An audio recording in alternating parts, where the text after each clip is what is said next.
Yen japonais. Quel timing pour revenir à l'achat sur ce qui est la devise majeure du Forex, la plus faible depuis le début de l'année, depuis la crise sanitaire, depuis 5 ans. Yen japonais, je vais vous expliquer pourquoi vous devez vous préparer à bientôt revenir à l'achat.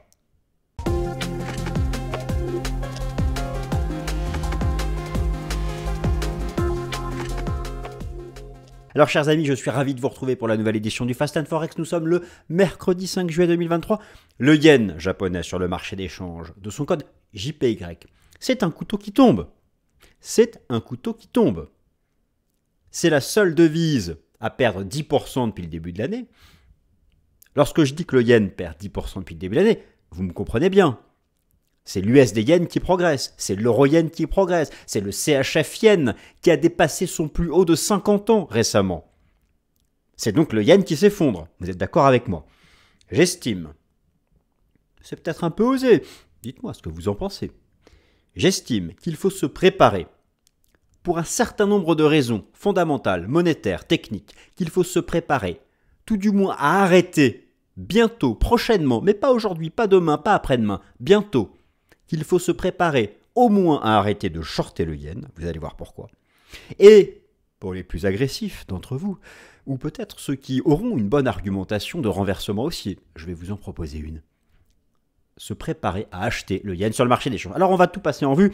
Oui, c'est vrai que, direz-vous, il est fou ce Vincent Gann. La stratégie d'achat de l'USD yen, c'est la stratégie par excellence de carry trade. Vous savez ce que c'est que le carry trade? Je ne vous apprends rien. C'est la stratégie par excellence de carry trade sur le Forex. Vous êtes à l'achat de l'USD yen, vous encaissez le pourcentage de la devise principale, l'USD. Vous êtes débité de la devise de contrepartie, le yen, c'est 0. Vous avez les 5% du dollar. Chaque jour, vous encaissez donc le différentiel de taux d'intérêt. En plus, le prix monte. Alors pourquoi arrêter de faire ça? Parce que la troisième économie mondiale, oui, le Japon est encore la troisième économie mondiale, ne saurait tolérer à long terme que sa monnaie chute, s'effondre. D'ailleurs, la Banque centrale du Japon est intervenue à l'automne 2022 pour enrayer la baisse du yen. Et il y a eu à ce moment-là une correction du USD yen et un rebond du yen face à un panier de devises. Mais pourquoi? Je vais tout vous expliquer. Et donc, je vous donne le plan pour vous donner un peu envie d'aller jusqu'au bout de la vidéo. Voici le plan, et je fais apparaître en même temps quelques illustrations, et après on attaque, parce que j'ai envie de faire une vidéo courte pour changer. Après les 45-50 minutes des derniers Top Gun, j'ai envie de faire une vidéo courte. Alors, le plan. Le plan, première partie, yen japonais. C'est la devise majeure la plus faible du marché d'échange. C'est écrit sur mon plan, c'est moi qui l'écris, donc ça doit être vrai. Mais je vais pour ça illustrer mon propos. Deuxième partie, la Banque du Japon, même si ce n'est pas dans ses objectifs de politique monétaire, intervient pour stopper l'effondrement du yen. Banque centrale du Japon, taux négatifs et politique monétaire ultra accommodante. Ça fait rêver, ça. Les taux négatifs et la politique monétaire accommodante. Direz-vous, en Suisse, ça reste encore bas les taux d'intérêt. Mais en France, en Europe, aux États-Unis, on regrette cette époque des taux d'intérêt bas, zéro négatif. Bon, au Japon, c'est encore le cas. Quatrième partie, un marché action euphorique. C'est vrai que nous, en Europe, en Suisse, en France, aux États-Unis, on est tous collés sur le SMI, le CAC 40, le SP500. Allez jeter un œil au Nikkei. Vous allez voir ce que c'est qu'un vrai marché aussi, un bull market. Ah là-bas, ils sont contents les acheteurs d'actions japonaises. Il y a malgré tout au Japon un réel problème d'inflation. Et je pense que la BOJ le sous-estime. Le problème, c'est que le nouveau gouverneur de la BOJ, Kazuo Ueda, il n'est pas pressé d'abandonner les taux négatifs pour un certain nombre de raisons. C'est un pays super endetté. Bon, je vais vous montrer ça. In fine, un renversement haussier du yen. Quand je dis renversement haussier du yen, c'est-à-dire un renversement baissier de l'USD yen, un renversement baissier du CHF yen, un renversement baissier de l'euro yen, est-il crédible sur le plan fondamental et monétaire? Et enfin, si oui, quels sont les signaux techniques à attendre avant d'acheter le yen? C'est parti. Chers amis, je me suis réduit, j'espère vous avoir donné un peu l'eau à la bouche avec ce plan, et puis yen japonais, quel timing pour revenir à l'achat? Alors n'hésitez pas dans les commentaires à me dire si vous trouvez que le simple fait de vouloir acheter un couteau qui tombe est une stupidité sans nom. C'est probablement vrai, mais attention, je ne dis pas que j'achète le yen maintenant. Je dis qu'il faut se préparer au moins bientôt, arrêter de le shorter, mais vous allez voir. Jugez après la présentation. Le plan s'affiche sous vos yeux et comme je vous l'ai déjà détaillé, attendez, je remets l'animation, c'est pas beau sinon. Et on passe directement à la première partie. Et je vais lire mes slides, puisque j'ai tout mis à l'écrit, je vais lire. Yen, la devise majeure la plus faible du Forex, au sein d'un pays puissant, mais surendetté. Et c'est là le problème du Japon. Et c'est là aussi pourquoi une des raisons qui fait que, même si au Japon il y a aussi un problème d'inflation, la Banque centrale n'a pas changé son fusil d'épaule. La Banque centrale du Japon veut maîtriser la courbe des taux. Vous savez qu'au Japon, il y a quand même une inflation alimentaire de 10%. Il y a des prix à la production en hausse de 10%. Mais ce n'est pas un problème pour la Banque du Japon, elle est archi sereine. Vous allez voir, ça va retomber. Eux, ils veulent l'objectif numéro 1. L'objectif numéro 1 de la BCE et de la Fed, c'est de briser l'inflation. L'objectif numéro 1 de la Banque centrale du Japon, c'est de maintenir le rendement obligataire à 10 ans de l'État japonais à 0. Ça n'a rien à voir, comparé aux 4% du 10 ans américain. Ah, ils ont peut-être raison, enfin, ça on verra bien. Alors donc, la devise majeure la plus faible, l'économie japonaise a perdu en poids relatif depuis l'éclatement de la bulle spéculative au début des années 90 en bourse. C'était aussi une bulle immobilière. L'économie japonaise est enfermée dans une croissance atone, sur fond de baisse et de vieillissement de sa population. Oui, c'est vrai, la population du Japon est passée de 127 à 123 millions d'habitants, mais elle n'en demeure pas moins la troisième puissance économique mondiale, depuis son dépassement par la Chine en 2010, et un leader dans de nombreux secteurs technologiques. Là, donc, je l'ai fait mousser un peu. La politique monétaire ultra accommodante, elle l'est depuis 30 ans pour soutenir la croissance économique, d'où la faiblesse de la monnaie. Stratégie de carry trade. La politique budgétaire est aussi ultra accommodante. Et d'ailleurs, l'endettement public, il est massif. Il est le double, par exemple, du pays en Europe qui est le plus endetté, à savoir l'Italie. La dette publique représente 270% du PIB. Alors, je vous mets quelques petites illustrations. Tout d'abord, la performance annuelle des monnaies sur le marché des changes. Vous reconnaissez ici à droite les codes de chacune de ces devises.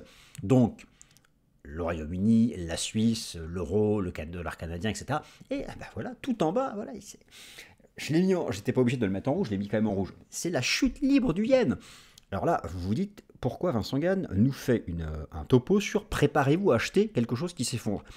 C'est peut-être parce que ce quelque chose qui s'effondre approche d'un support et qu'il y a peut-être des raisons fondamentales qui font que ce support marchera. Ça, on verra bien. Déjà, il faut qu'on y soit. Mais moi, j'aime bien me préparer. Donc là, je vous fais peut-être un papier avec 2-3 semaines d'avance. Hein. Mais bon, au moins, on aura posé les choses. Et puis, on en reparlera chaque semaine. Donc, ce Japon reste la troisième économie mondiale. Vous avez ici donc des statistiques qui viennent de Trailing Economics. En termes de PIB, c'est la troisième économie mondiale. Bon, là, c'est quatrième, mais c'est parce qu'ils ont mis la zone euro, mais ce n'est pas un pays. Et surtout, regardez la colonne dette sur GDP.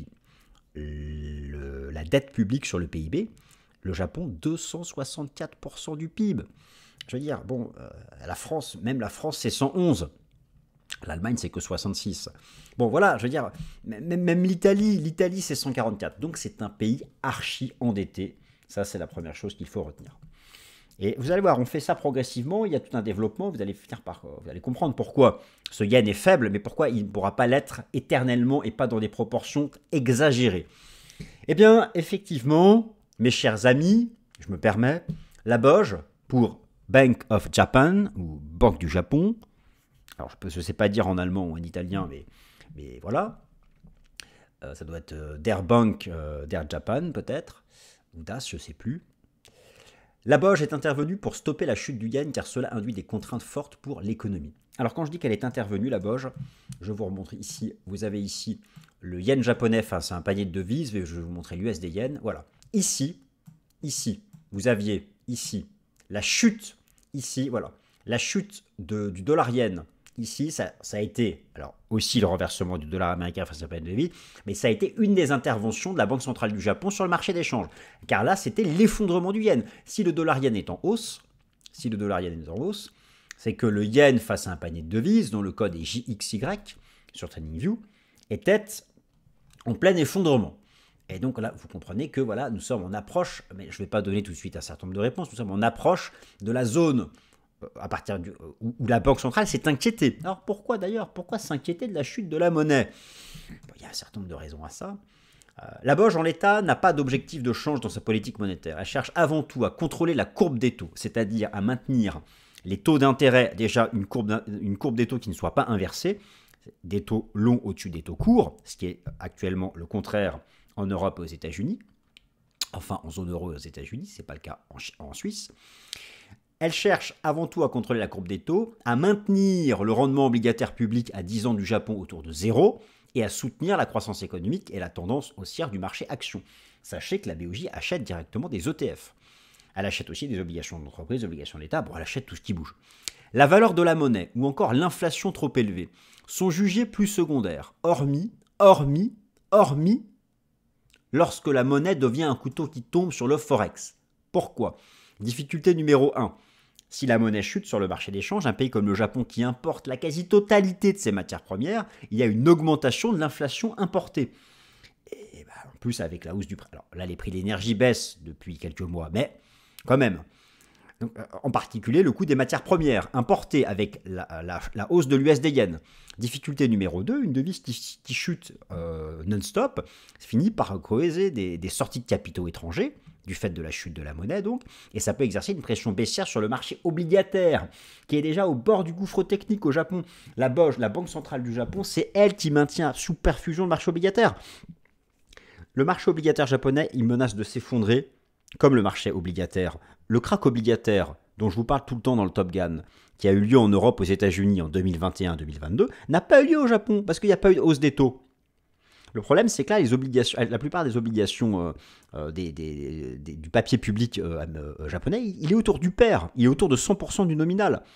Et à chaque fois que ça passe à 96-95, la BOJ elle achète. Pourquoi ? Parce que toutes ces obligations d'État, elles sont dans le bilan des banques et des assureurs japonais. Regardez ce qui s'est passé avec les banques régionales américaines, qui avaient dans leur bilan du papier public US qui s'est effondré. Elles ont fait faillite. Donc en fait, la Banque centrale du Japon ne peut pas laisser se produire un krach obligataire qui serait causé par la remontée des taux d'intérêt vertical, à moins d'acheter massivement le papier quand les taux remontent pour essayer. Enfin, vous comprenez, elle détruit le système financier japonais. C'est ça son problème. C'est ça sa difficulté. Et en même temps, il faut qu'elle gère la monnaie, il faut qu'elle gère l'inflation. Enfin, j'aimerais pas être à sa place.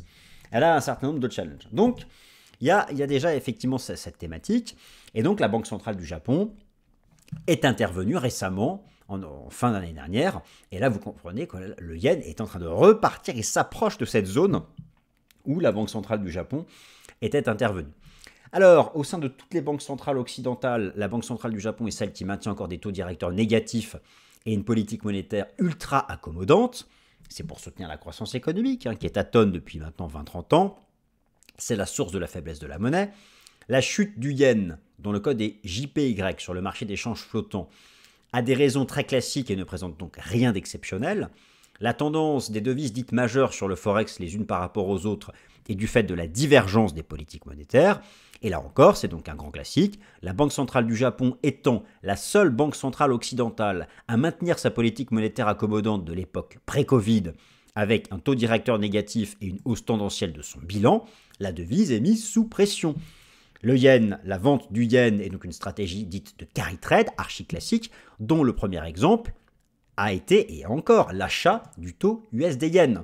Alors, pour illustrer mon propos sur l'ensemble de ces sujets, je vous remontre ici sur TradingView un graphique que j'ai préparé avec la comparaison des taux des banques centrales majeures. Vous avez toutes les banques centrales occidentales ici qui relèvent leur taux d'intérêt, sauf la Chine, mais qui elle aussi mène une politique monétaire accommodante pour soutenir la croissance, mais qui ne part pas de zéro, si vous voulez. Et ben voilà, regardez, le taux d'intérêt de la Banque centrale du Japon, il est encore à moins 0,10. C'est le seul. C'est la dernière. Alors là, vous êtes en train de me dire, mais dans ces cas-là, pourquoi vouloir acheter le yen ? Parce que ça ne va pas durer. Le moins 0,10, ok, la Banque centrale du Japon, de Kazuo Ueda, ne va pas remonter son taux directeur comme la BCE ou la Fed. Mais à un moment ou à un autre, il va falloir sortir du taux négatif. Il va falloir le faire, peut-être en compensant avec une action sur le bilan, via le bilan. Il va falloir en sortir pour éviter la chute de la monnaie, les pressions contre la monnaie, pour éviter la sortie des capitaux, et pour éviter aussi un désintérêt. Le marché obligataire japonais ne rapporte plus rien. Ça rapporte plus rien. Les obligations valent zéro, alors que là, vous avez en Europe, aux États-Unis, des obligations maintenant qui rapportent du 4 ou du 5%. Ça va encore. Donc, à un moment ou à un autre, il va falloir en sortir. Pour l'instant, ça semble ne pas être le cas. Je vais vous montrer ça plus tard. Mais dans tous les cas, la chute du yen le yen ne sera pas la monnaie leader, mais la Banque centrale du Japon ne le laissera pas s'effondrer davantage. C'est les signaux qu'elle avait donnés déjà fin 2022, sous peine que cela représente un risque pour l'économie, du fait déjà du renchérissement des importations. C'est bien d'avoir une monnaie faible lorsqu'on veut beaucoup exporter, mais si on se fournit à l'étranger de composants, vous comprenez ou pas? Donc il y a ces deux aspects. Le régime des importations et l'attrait du marché financier domestique. Si la monnaie s'effondre, c'est pas forcément là que les capitaux ont envie d'aller s'investir. Donc, même si ça ne fait pas partie des objectifs officiels de la BOJ qui veut d'abord contrôler la courbe des taux, c'est important de noter ça. Donc, ici, je vous ai mis plein de choses. Je vous ai mis en violet le bilan de la Banque centrale du Japon. Vous comparez ça au bilan de la BCE et de la Fed qui baisse. Le bilan de la BOJ fait encore un nouveau plus haut. Je vous ai mis ici donc l'autodirecteur de la BOJ qui est plat à moins 0,10. Vous avez en orange le JPY Index. Donc moi, vous avez bien compris que pourquoi je commence à vous en parler, parce que j'estime que quand le yen japonais face à un panier de devises, JPY Index ici, qui est globalement la version inversée du SD yen, et c'est corrélé de manière inversée aussi au CHF yen et à l'euro yen, j'estime que lorsqu'on va revenir dans cette zone-là, il va falloir commencer à se poser des questions, soit d'arrêter de shorter, soit éventuellement de jouer aussi le même rebond qu'il y a eu en octobre dernier. Et là, vous avez les taux d'intérêt du trésor public japonais, le taux à 2 ans est encore négatif. Aux États-Unis, là, 5%. C'est ça qui est incroyable. Le taux à 10 ans est à 0,38. Alors ici, la BOJ, dans ses objectifs, elle intervient pour que jamais le rendement obligataire à 10 ans ne dépasse les 10%. Bon, en même temps, on comprend avec la dette publique, disons. Donc voilà, ça fait... voilà. Donc, alors, je continue ma démonstration, parce que l'idée, c'est quand même d'arriver à comprendre pourquoi il va falloir commencer à s'intéresser à acheter les yens. Alors, il y a bien sûr... des choses qu'il faut retenir, c'est que la Banque centrale du Japon, elle fait son possible pour éviter un krach obligataire. En achetant massivement des obligations publiques et d'entreprises, avec les taux d'intérêt, avec les taux du marché qui sont remontés. Parce que tout de même, les taux du marché, en noir, vous voyez qu'ils sont quand même remontés, eu égard à l'inflation, même si la BOJ n'a pas changé. Donc déjà, cette remontée des taux d'intérêt du marché au Japon du fait de l'inflation, ça a déjà exercé une pression baissière sur les obligations. Ici, je vous ai mis en bougie japonaise, vous avez cette fois-ci non pas le rendement, mais le prix de l'obligation du trésor public japonais à 10 ans. Vous voyez qu'on vaut 101% du nominal, on est presque au pair, et qu'à chaque fois que ça bascule sous le pair, la BOJ, elle achète. Parce que si on s'enfonce trop bas sous le pair, toutes ces obligations qui sont dans le bilan des banques et des assureurs japonais, ça va les mettre en difficulté. Et vous avez au contraire le marché action japonais qui s'envole. Le marché action japonais d'ailleurs qui est tout proche de rejoindre ces records de la bulle spéculative de la fin des années, de la fin des années 80. Et donc c'est vraiment important pour la BOJ de contrôler cette courbe des taux pour éviter le krach obligataire. Je vais vous montrer d'ailleurs le Nikkei. Vous avez ici donc le Nikkei. C'est vrai que j'en parlerai jamais dans le Top Gun. Enfin, vous voyez le Nikkei. Voilà le Nikkei. Là, vous aviez la bulle spéculative des années 80. On n'est plus qu'à... Voilà, on n'est plus loin des records. Je veux dire, là, ici, c'était une bulle spéculative. On sait ce qui s'est passé après. Il va falloir commencer à se... Alors, c'est bien si vous êtes à l'achat sur les actions japonaises. C'est très bien. Mais il faut bien comprendre que ce mouvement est beaucoup plus proche de sa fin que du début. Et là aussi... Attention, la moindre bougie de rejet à l'approche de cette résistance, qui est encore un peu plus haute, il va falloir commencer à s'alléger des actions japonaises, ce qui n'est pas là encore le cas. Alors maintenant, on en vient justement un peu le sujet de la vidéo. Pourquoi il faut commencer à vouloir se dire qu'il faut acheter du yen? Moi, je pense que les taux d'intérêt du marché japonais, même si la BOJ fait son possible pour les contrôler, ils ont quand même entamer une tendance à la reprise. Pourquoi? Parce que le Japon aussi a un problème sérieux d'inflation.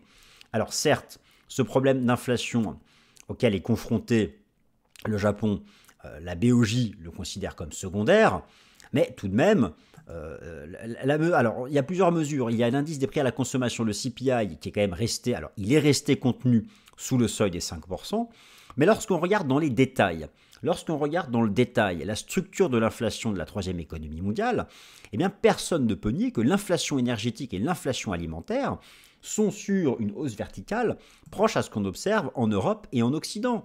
Alors là je vais vous montrer tout d'abord l'inflation. Alors c'était pas ça, voilà, l'inflation, c'était pas ça non plus, c'était pas ça non plus, c'était ça, c'était pas ça, c'est pas ça, c'est pas ça, c'est ça. Voilà, là je vous ai mis en noir le taux d'inflation officiel au Japon, c'est pareil, hein, que ce soit l'inflation nominale ou l'inflation sous-jacente. Ok, on est à 3. Alors, on a fait 4, ça retombe. C'est vrai qu'on n'a pas fait les 10 comme en zone euro, on n'a pas fait 15 ou 20 comme au Royaume-Uni, on n'a pas fait 9 comme aux States, voilà. Voilà, c'est resté contenu, voilà, c'est un peu comme la Suisse, ça reste contenu et ça retombe. Mais quand même, on n'est plus à une inflation zéro négative. Donc, alors, là, ça retombe, le gouvernement japonais fait le pari que ça va retomber à 2. J'espère pour eux qu'ils auront raison.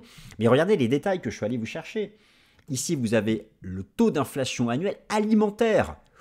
C'est chaud, c'est chaud. Là, vous avez le taux d'inflation annuel à la production, alors qui certes retombe, mais il est quand même monté à 10%. Donc je pense quand même que la Banque centrale du Japon a essayé de noyer tout ça derrière le taux d'inflation officiel, et que si les taux du marché, remontent, comme je vous ai montré au Japon, c'est parce qu'ils n'y s'y trompent pas, il y a quand même un problème d'inflation. Et donc au final, vous ajoutez, donc si on fait la synthèse de tout ça, eh bien, il y a tout d'abord la devise que la Banque centrale ne souhaite pas voir tomber. Je vous ai mis ici le dernier rapport de la dernière décision de politique monétaire de la Banque centrale du Japon. Alors maintenant, à la lecture du compte-rendu de la toute dernière décision de la politique monétaire de la Banque du Japon du nouveau gouverneur Kazuo Ueda, il semble peu probable que la BOJ cesse sa politique monétaire accommodante, ça je vous l'accorde. L'inflation n'étant pas considérée, peut-être à tort, comme structurelle à l'économie japonaise, et le retour sous 2% étant envisagé ces prochains mois. Alors pourquoi jouer un rebond du yen sur les plus bas de l'année 2022 ?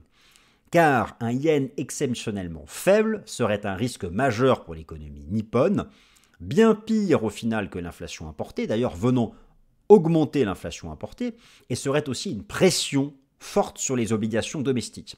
Et c'est pourquoi j'estime que même si, lorsqu'on lit le communiqué, tout ce que dit Kazuo Ueda, que la priorité de la Banque centrale du Japon, c'est de contrôler la courbe des taux, il y a aussi une autre priorité, qui est de ne pas laisser la monnaie s'effondrer.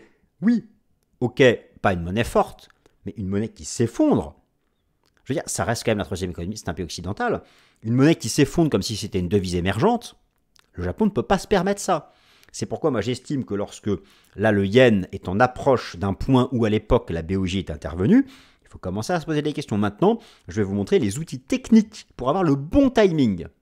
Je vous en donne 4 ou 5 à associer et j'aurai fini ma présentation. Et je pourrai aller me reposer. Alors, donc maintenant on va regarder les outils techniques. Alors rebond du yen, les indicateurs de marché à suivre pour avoir le bon timing. Il y en a un certain nombre. Tout d'abord, l'indice devise yen japonais, ça je vous en ai parlé, sur TradingView c'est JXY. En priorité, vous devez attendre un retour sur les plus bas du mois d'octobre 2022. L'USD yen, vous devez attendre une structure de renversement baissière en approche de la résistance des 148-150 yens. Vous devez absolument, avant d'acheter le yen, avoir un retour sur support du rendement obligataire japonais à 2 ans. Vous devez avoir un spread d'auto court USA-Japon sous résistance. J'arrive avec les illustrations. Vous devez observer un positionnement institutionnel sur JPY-USD qui commence à se retourner à la hausse. Ce n'est pas encore le cas, je vais vous montrer. Et moi, si jamais un jour le yen rebondit, je pense qu'il faudra shorter le CAD yen, voire pourquoi pas même shorter le CHF yen. Ça, j'y viens. Alors, tout d'abord, premier élément, effectivement, premier outil. Le premier outil, c'est le JPY Index. Voilà. Dès lors qu'on va revenir dans cette zone support, pour l'instant, je pense qu'on va y aller, mais ici, il va falloir vraiment surveiller.